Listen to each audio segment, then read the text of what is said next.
Bonsoir pour les uns et bonjour pour les autres. Cela dépend donc de l'heure à laquelle vous suivrez notre site Fongola Matouille. Et pour aujourd'hui, nous sommes ici sur l'avenue Louise à Bruxelles, en Belgique, où la diaspora congolaise soucieuse de l'avenir de son pays, la République démocratique du Congo, s'est réunie pour débattre des questions d'actualité.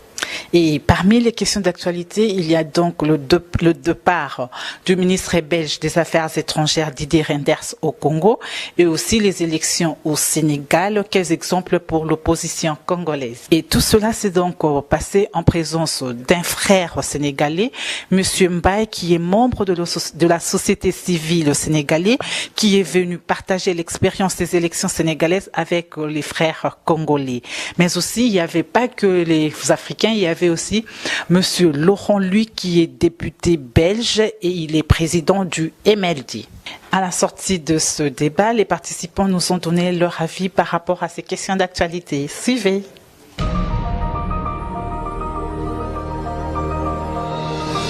Et le sous-thème, c'est ingérence ou connivence. Et subsidiairement, on va pouvoir parler de l'impact du dernier rapport de l'Union européenne, parce qu'on a tous suivi que malgré le départ du ministre des Affaires étrangères à Kinshasa, entre-temps, il y a eu un rapport de l'Union européenne condamnant, disons, montrant le caractère frauduleux des élections. Donc voilà, c'est le premier thème et le sous-thème. Donc nous allons donc débattre de manière conviviale, fraternelle. Chacun est libre d'exposer ses réflexions. Et il y aura un timing, bien sûr, dans le respect de chacun. Et voilà, donc la balle est lancée. Qui peut commencer la première idée?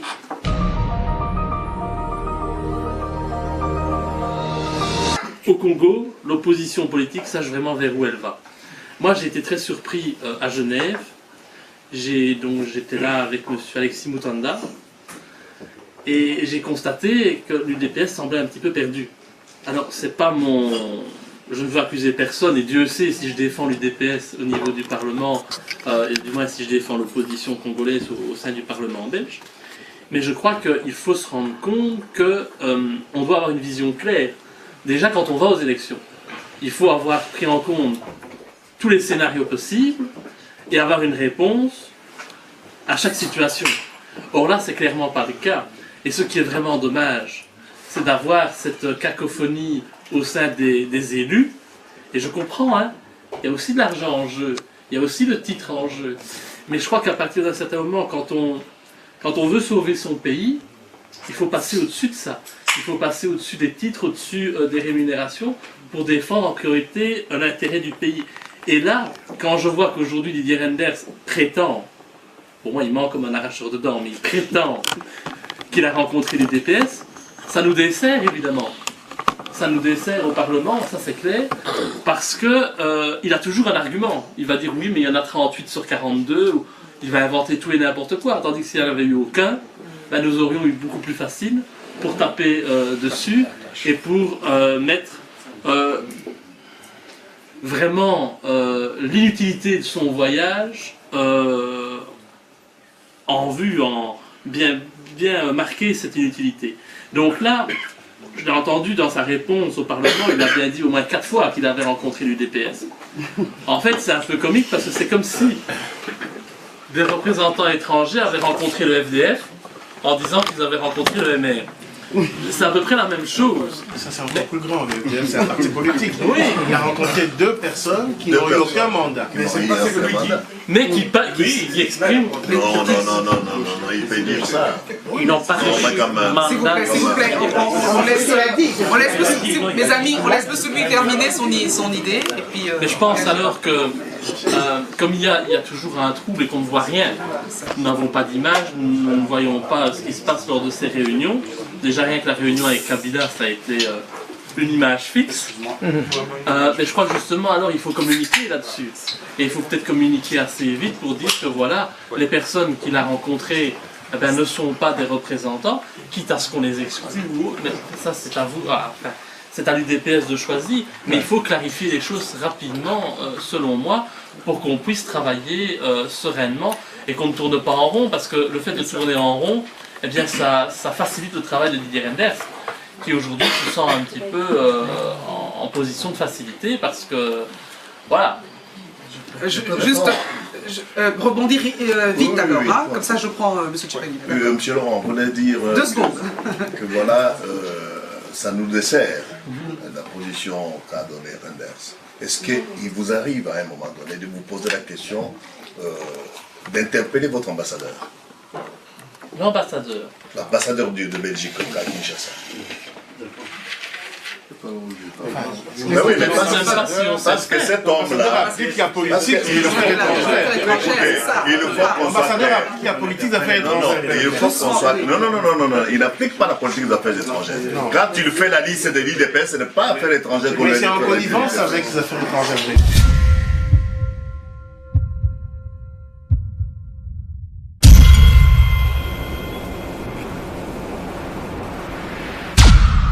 Oui, monsieur Louis, aujourd'hui il y avait la réunion de la diaspora congolaise qui est parmi les sujets retenus aujourd'hui. Il y avait entre autres le départ de monsieur Didier Reynders, ministre belge des Affaires étrangères au Congo. Et le jeudi passé, on vous a suivi au Parlement belge. Vous avez fait une motion par rapport à ce départ. Pouvez-vous nous dire un peu quel est votre avis, une fois de plus, par rapport à ce départ au Congo? Écoutez, c'était un voyage qui n'aurait jamais dû avoir lieu. Didier Reynders ne sait plus ce qu'il fait, il se contredit à longueur de temps, mais il a été chercher certainement la récompense de son soutien indéfectible à Kabila.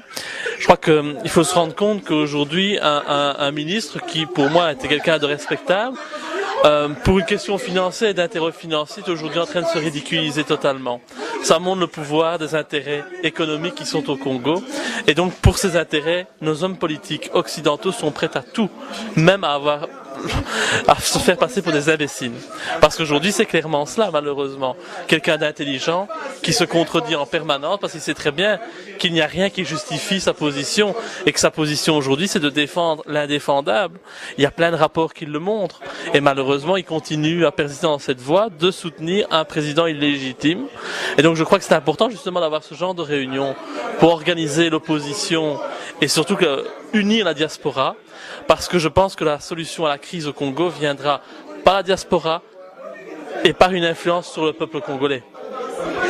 Monsieur Laurent, lui, il faut dire quand même que vous êtes vraiment très actif quand il y a des manifestations des Congolais et vraiment vous n'avez pas peur, vous n'avez pas honte de passer devant comme au Parlement, au perchoir pour essayer un peu de parler des intérêts du Congo. Qu'est-ce qui vous pousse à le faire? Est-ce que vous avez un intérêt particulier? Non, je n'ai aucun intérêt particulier, simplement je défends des valeurs, la liberté, la démocratie, c'est dans le nom de mon parti.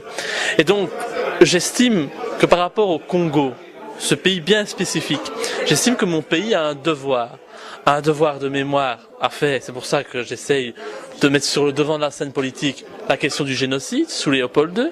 Mais je pense aussi que le peuple congolais, il a enfin un droit à pouvoir bénéficier de ses richesses et à pouvoir vivre dans l'indépendance. Or, ce n'est pas le cas. Le Congo, c'est une colonie aujourd'hui, non plus de la Belgique, mais de la communauté internationale, de quelques sociétés, de quelques individus, comme Louis Michel, André Flao, Didier Reynders.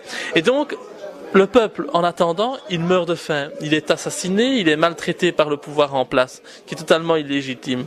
Quand on se dit démocrate, on ne peut pas accepter l'ingérence telle qu'elle existe aujourd'hui. Et donc moi, ce que je voudrais, c'est mettre sur pied une relation win-win entre la Belgique et le Congo, qui passe par un changement politique et de mentalité dans les deux pays, où chacun se parle d'égal à égal. Ce n'est clairement pas le cas aujourd'hui. Je crois que le Congo, il y a énormément de choses à faire. Tout est à faire en termes d'infrastructures, de transport, de voies de communication. Nous avons la possibilité chez nous de collaborer avec de l'apport financier, avec de l'apport humain. Et donc voilà, je crois qu'on a de l'expertise. Et donc je pense qu'on peut créer dans une relation vraiment de respect, une nouvelle collaboration entre nos deux pays. En tout cas, moi, c'est dans ce sens-là que je travaille, parce que je pense que le Congo, pour moi, peut être une piste pour sortir notre pays aussi de la crise, mais pas en profitant du Congo, en travaillant pour que les deux pays se développent convenablement dans l'intérêt de la population.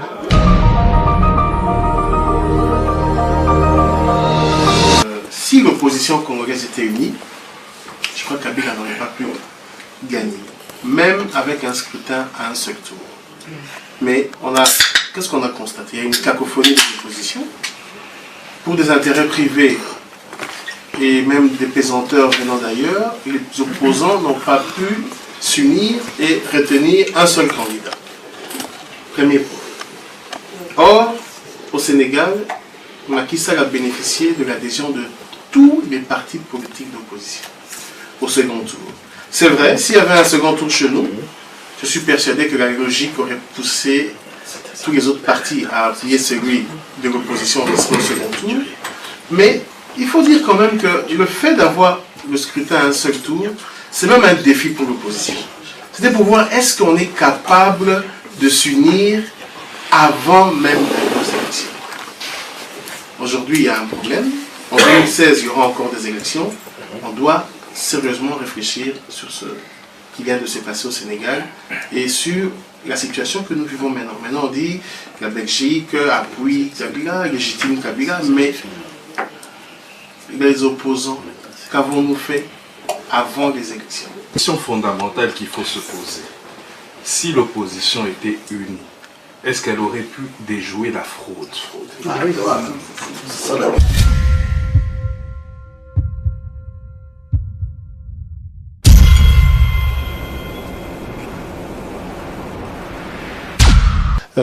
En tout cas, on s'est réunis ici pour échanger sur l'opportunité de la visite du ministre des Affaires étrangères belge à Kinshasa, M. Didier Reynders, et des retombées sur l'opposition congolaise.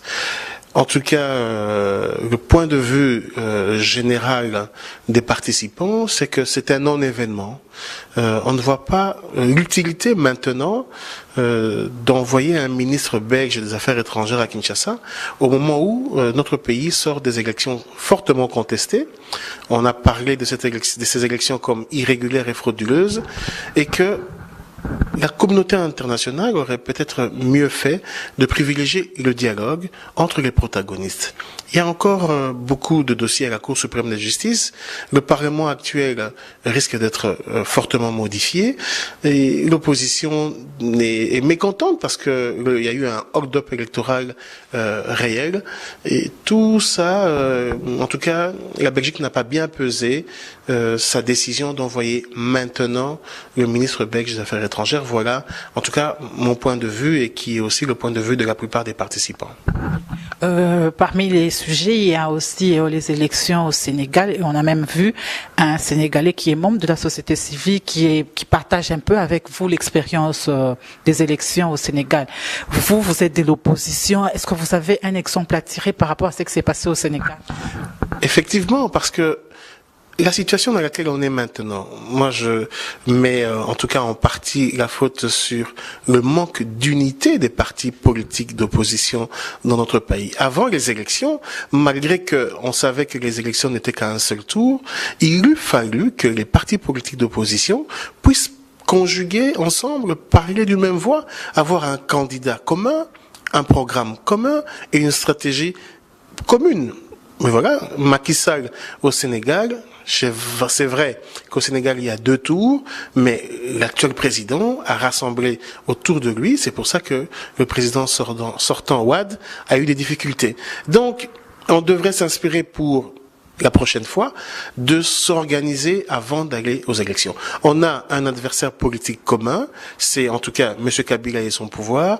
Si on ne s'organise pas, mais on va déjà de manière amoindrie, sachant que lui, il a tous les artifices pour manipuler les élections avec la fraude et la tricherie, comme ça a été le cas le 28 novembre 2011. Oui, Monsieur Mbaye, vous êtes sénégalais. Vous êtes là, c'était la réunion des Congolais. Vous êtes venu un peu parler de votre expérience des élections chez vous au Sénégal. Qu'est-ce que vous pouvez dire aux Congolais pour les prochaines élections chez eux? Ben, écoutez, je pense que le problème congolais, c'est clair que c'est différent du problème sénégalais. Mais à mon avis, le plus important, c'est surtout la mobilisation et la détermination du peuple. Parce que quelque part, au Sénégal, on s'est rendu compte que le problème n'est pas politique, mais ça devient quelque part le problème du peuple. Donc c'est le peuple qui doit avoir une certaine détermination et dire non à ce qui se passe derrière. Donc je pense que ça c'est assez important, que le peuple puisse s'unir autour de l'essentiel et par rapport à tout ce qui peut impacter ou importer en tout cas par rapport au peuple. Donc il faut s'unir et aller à l'avant. Je pense que c'est le plus important. Merci à vous. Le ministre des Affaires étrangères Didier Reynders était au Congo, il est revenu et sa visite a fait couler beaucoup d'encre et de salive. Pouvez-vous nous dire, pour vous en tant que Congolais, est-ce important d'aller au Congo en cette période? Je vous remercie pour la question. À mon sens, la visite était inopportune. En tant que Congolais, et beaucoup d'autres Congolais partagent le même avis que moi, il s'agit simplement d'une provocation. Surtout à l'égard du président Etienne Tshisekedi. Le ministre a tenu de déclarations comme quoi que toutes ces irrégularités ne pouvaient pas remettre en cause l'ordre d'arrivée, mais il dit qu'il va prôner le dialogue au Congo. Déjà en prenant parti, il ne peut pas instaurer un dialogue de telle sorte que nous estimons que c'était simplement une simple provocation en vue de provoquer un peu le président Etienne Tshisekedi. Puis on a vu, vous avez parlé aussi des élections au Sénégal. Et pour certains Congolais, ils pensent que l'opposition congolaise ne s'est vraiment pas impliquée par rapport aux élections. Chez nous, en RDC, c'est ce qui a fait qu'aujourd'hui, M. Kabila Kabange a été réélu. Quel est votre avis? Mon avis est simple par rapport à la question. Vous le savez mieux que quiconque que nos élections étaient émaillées des irrégularités conséquentes, des fraudes massives, de telle sorte que tout le monde sait que nonobstant ces fraudes, ça aurait dû être M. Tshisekedi qui devrait être proclamé président de la République. Donc faire un parallélisme avec le Sénégal, la situation est tout à fait différente. Au Sénégal, comme vous le savez, ils ont eu une élection à 2 tours. Et puis, par conséquent, la Commission électorale nationale indépendante du Sénégal a été transparente. Donc, je ne pense pas que c'est un problème d'unicité ou d'unité de l'opposition, étant donné que, selon nous, c'est M. Etienne Tshisekedi qui a gagné ces élections, nonobstant le fait que l'opposition, si on peut le dire ainsi, était partie en ordre dispersé. Mais le problème qui se pose chez nous, c'est pas un problème de stratégie politique, c'est un problème de fraude. Donc, par conséquent, la question profonde qui aurait dû être posée ou examinée par rapport à la situation du Congo, comment on aurait pu éviter cette fraude? Mais c'est pas une question de choix politique ou de stratégie, de telle sorte que j'estime que ça ne remet pas en cause la manière dont l'opposition s'est présentée pour les élections qui a eu lieu au Congo.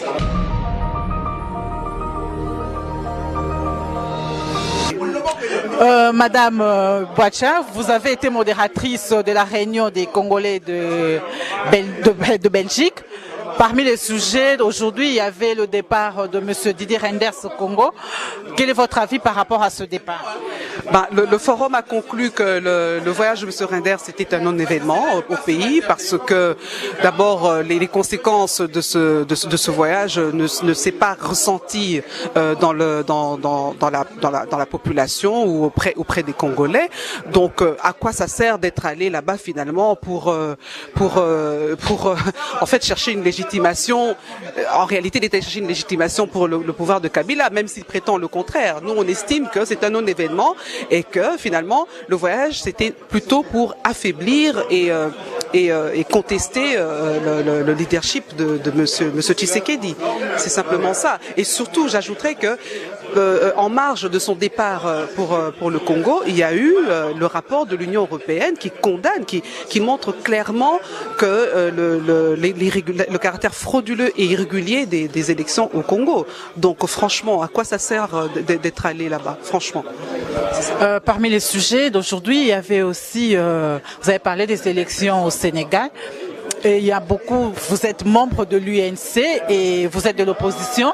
Il y a beaucoup de Congolais qui pensent que s'il y a aussi aujourd'hui le pouvoir, en fait, Kabila a été réélu, c'est parce qu'il n'y avait pas un candidat unique de l'opposition. C'est la faute de l'opposition. Qu'est-ce que vous pouvez dire par rapport à ça? Non, je dis pas. Donc, on a d'abord relevé ici que le Sénégal n'est pas le Congo, simplement parce que ces deux concepts de population différents. Donc On a essayé de relever ici dans ce forum que la population, les préparatifs des élections au Sénégal étaient plus mûrs, alors disons les choses comme elles sont, étaient plus mûrs par rapport à chez nous, et que la commission électorale du Sénégal était, on va dire, plus crédible que la nôtre. Donc à partir du moment où cette commission était plus crédible, c'était tout à fait normal que la population avait confiance en cette commission-là et il y avait un engouement pour aller aux élections, et surtout qu'ils avaient si on veut confiance un peu dans cette opposition sénégalaise qui s'était apparemment mieux organisée. C'est pas qu'on n'était pas bien organisé, bien au contraire. C'est vrai qu'il y a eu certains partis politiques qui ne pensaient qu'à leurs propres intérêts, et en oubliant l'intérêt supérieur on va dire pas de la nation, mais du bien-être de la population, ce qui a fait qu'il y a eu des petits couacs. Mais rien n'indique aussi que si nous étions allés d'une manière unie, si on était allé d'une manière unie, rien ne prouve qu'on aurait quand même gagné, parce que le problème majeur des élections au Congo, c'est la fraude, une fraude massive, sauvage et indescriptible. Donc voilà, on a relevé que l'exemple sénégalais est bon pour l'opposition. C'est vrai que c'est bien d'avoir une opposition mûre, mais il y a quand même de grandes différences, parce que nous ne sommes pas la même réalité géopolitique, on va dire.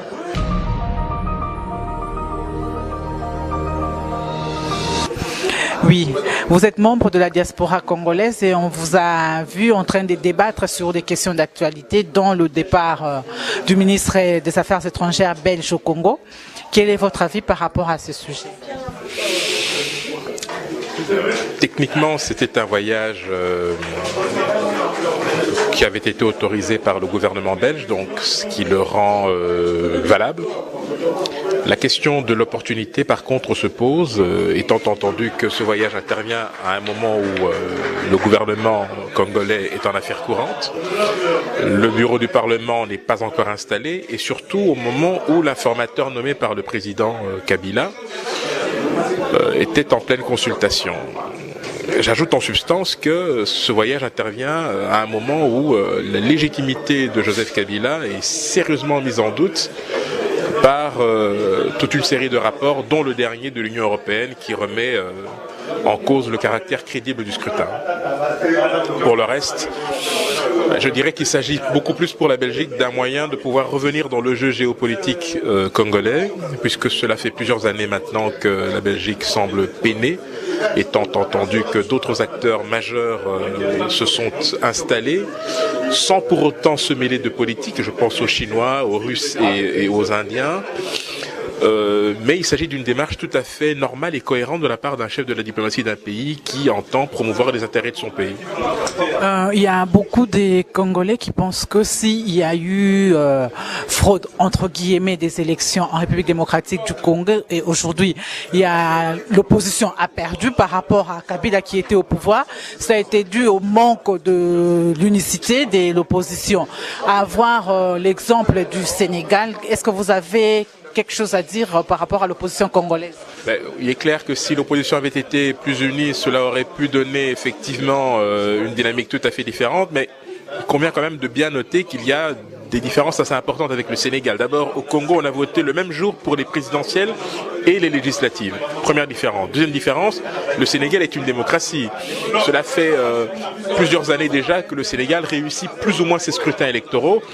Ce dernier scrutin a posé problème parce qu'il y avait un contentieux lié notamment à des décisions hasardeuses d'Abdoulaye Wade. Mais globalement, ce ne sont pas des situations tout à fait similaires. Enfin, dernière chose, le scrutin au Sénégal, c'est un scrutin à 2 tours. Alors qu'en RDC, c'est un scrutin à un seul tour.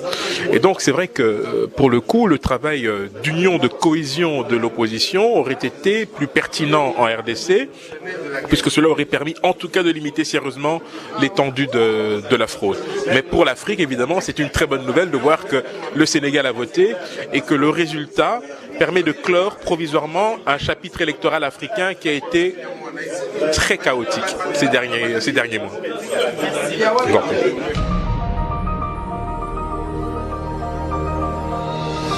Oui, Monsieur Kassongo, vous êtes président de Banakongo et pouvez-vous nous dire un peu votre avis par rapport au départ du ministre belge Didier Reynders au Congo? Son départ, c'est un non-événement. Qu'est-ce qu'il a été faire là-bas? Il a été pour légitimer les pouvoirs ou il est de connivence avec les pouvoirs qui est issu des élections trichées, tronquées? Il est allé au Congo pour ses affaires privées. Pour moi, il n'a pas été résoudre les problèmes. Et de toute façon, le Congo est indépendant et souverain. Ce n'est pas à la Belgique de donner la légitimité à un pouvoir issu des élections chaotiques. En tout cas, ce n'est pas à lui de donner des leçons. Il a été faire du tourisme et voilà, c'est tout.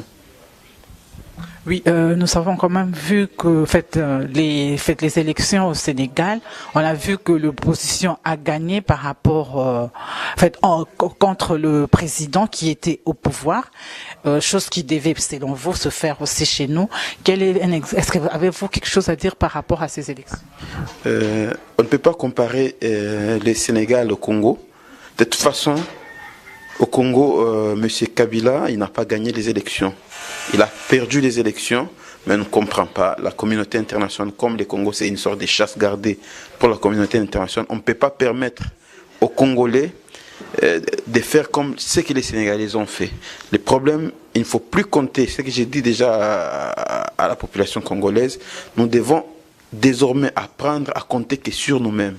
Il faut apprendre à faire des manifestations populaires parce que si on ne se lève pas, on ne se met pas dans la rue, il n'y aura rien qui va se faire. Il n'y aura rien qui va se faire. On se restera humilié, il y aura toujours des morts, il y aura toujours la désolation, la famine. On n'aura rien. Il faut, à partir d'aujourd'hui, se mettre dans la rue pour revendiquer nos droits.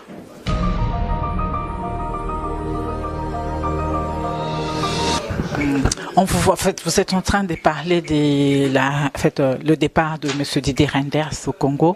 Quel est votre avis par rapport à son départ?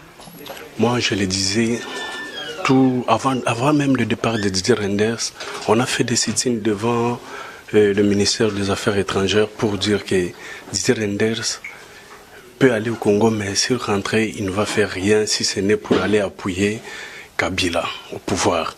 Et c'est ce qui s'était fait. Et malgré ce qu'il a fait, nous disons, avec tout le monde qui sont ici, et moi je prends la parole, peut-être à l'air non ou pas, mais moi j'ai dit, on va se battre jusqu'à ce que même tous ceux qui s'organisent ici à l'extérieur, au niveau de l'Union européenne, au niveau du gouvernement belge, on va faire le nécessaire pour changer la donne. C'est ça notre souci, parce qu'on ne peut pas laisser notre pays croupir jusqu'au niveau le plus bas par rapport à d'autres pays. Et je demande à tout le monde, étant du genre des partis politiques, étant tous les Congolais, de voir la réalité en face et qu'il est temps que tout le monde se réveille. Il est temps, peut-être, ceux qui ont les moyens, s'il faut la révolution, faisons quelque chose. Parce que si on laisse notre pays par terre, en tout cas c'est fini pour notre pays et ça sera déchiqueté. Et je rappelle aux gens qu'il n'y a pas longtemps, il y a la loi, je ne sais pas ça prévu quoi, au Nord Kivu, à l'Est, il y a des communes qui sont déjà préparées, des nouveaux communes qui sont créées pour placer des Rwandais dans des communes. Ils sont en train déjà de préparer les élections locales. Ils ont créé des faux communes dans des coins qu'on ne peut même pas avoir, des coins de Kamituga où il n'y a même pas une population importante pour créer des communes. Ils ont fait. Notre pays va au point de la balkanisation. Notre pays est dirigé par les gens qui sont de l'extérieur et ils sont en train de piller le pays systématiquement. Alors, il est temps qu'on change la donne. Ok, je vous remercie.